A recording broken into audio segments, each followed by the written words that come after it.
வணக்கம். இன்னைக்கு என்ன தினம் சொன்னாங்க?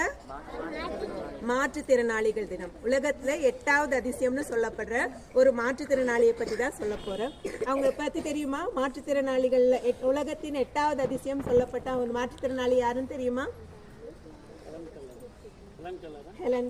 ஹெலன் கெல்லரை பத்தி தான் உங்ககிட்ட சொல்ல போறோம். அவங்க வந்து 19 மாசம் குழந்தையா இருக்கும்போது அவங்களுக்கு ஒரு விதமான காய்ச்சல் வருது. விஷ காய்ச்சல்னு சொல்லுவாங்க அந்த காலத்துல. அந்த காய்ச்சல் பாதிக்கப்பட்ட உடனே அந்த குழந்தைய அவங்க அம்மாவும் அப்பாவும் ஹாஸ்பிட்டல் கொண்டு போறாங்க. கொண்டு போனா அந்த டாக்டர் சொல்றாங்க, இந்த குழந்தை பிழைக்கிறதே ரொம்ப கஷ்டம் அப்படின்னு சொல்லுவாங்க. இவங்க என்ன பண்றாங்க, கடவுள்கிட்ட வேண்டுறாங்க. அந்த குழந்தை நல்லபடியா பொழைச்சிருது. ஆனா அந்த குழந்தைக்கு பேசுற சக்தியும் இல்லை, காதும் கேட்காது, கண்ணும் தெரியாத மாதிரி ஆயிடுது. அந்த காய்ச்சல்னால அந்த குழந்தை அது பாதிக்கப்பட்டது. இருந்தாலும் அவங்க பெற்றோர் அந்த குழந்தைய நல்லபடியா வளர்த்துறாங்க. குழந்தைக்கு 7 வயசு ஆகுது. காது கேட்காதனால